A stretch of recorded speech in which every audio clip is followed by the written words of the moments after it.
Assalamu alaikum, this is Tahira Shahid. I'm an executive sales coach, I'm corporate trainer, I'm motivational speaker. Social media पे मैं आपके साथ बहुत connected रहती हूँ. आजकल क्रिकेट का दौरा है और जब क्रिकेट की बात आए तो आसिफ अली की बात ना आए ये पॉसिबल ही नहीं है. आसिफ अली यहाँ तक कैसे पहुँचे? मैं उनके बारे में उनकी पिछली वीडियोस भी देख रही थी, उनके बारे में पढ़ रही थी, उनकी लाइफ स्टोरी को देख रही थी. वो सारा का सारा क्रिटिसिज्म देख रही थी जो लोगों ने उनके साथ कब क्या क्या नहीं कहा. मैं वो सारी उनकी मुश्किलात देख रही थी, पढ़ रही थी जो उन्होंने अपने उस दौर में गुजारी जब उनका बहुत डाउन टाइम था.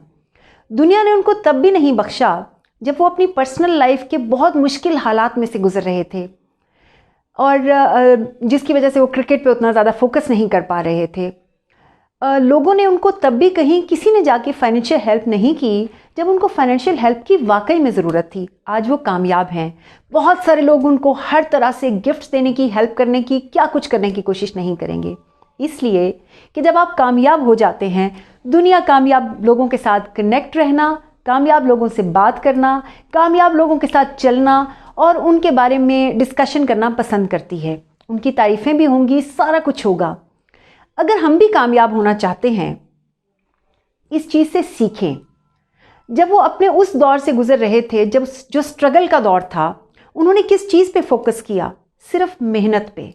उन्होंने एरिया को आइडेंटिफाई किया कि उनकी अपनी स्ट्रेंथ्स क्या हैं, उन्हें किस चीज़ पे फोकस करना चाहिए है, मार्केट में रिक्वायरमेंट किस चीज़ की है, मार्केट मीन टीम में रिक्वायरमेंट किस चीज़ की है, इंटरनेशनल क्रिकेट में रिक्वायरमेंट किस चीज़ की है.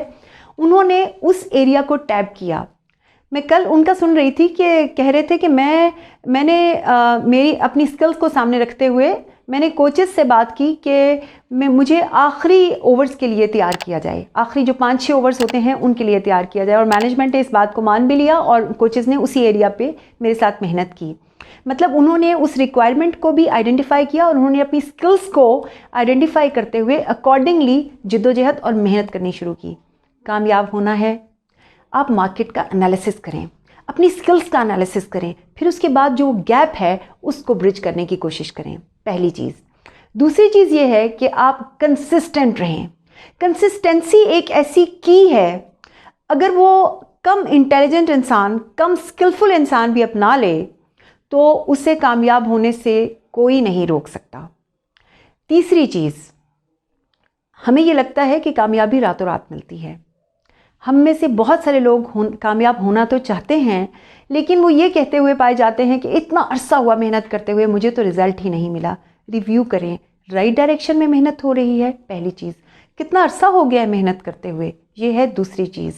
कामयाबी रातों रात का, महीनों का या दिनों का सफ़र नहीं है. इसमें सालों लग जाते हैं, इसमें ज़िंदगियाँ लग जाती हैं.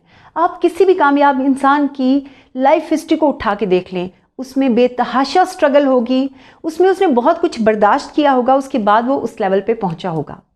अगर कामयाब होना चाहते हैं, रिव्यू करें और आप फोकस होके सारी बातों को भुला के, सारे आसपास आप अपनी बाकी सारी चीज़ों को ब्लर होने दें, लोगों की आवाज़ों को इग्नोर करें. आप सिर्फ अपने काम पे, अपनी मंजिल पे इस तरह से फोकस करें कि उसके बाद आपकी कामयाबी खुद आपकी आवाज़ बन जाएगी.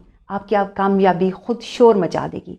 अपना बहुत ख्याल रखिएगा. अल्लाह ताला आपको इस दुनिया में और अगली दुनिया में भी कामयाबी अता फरमाए.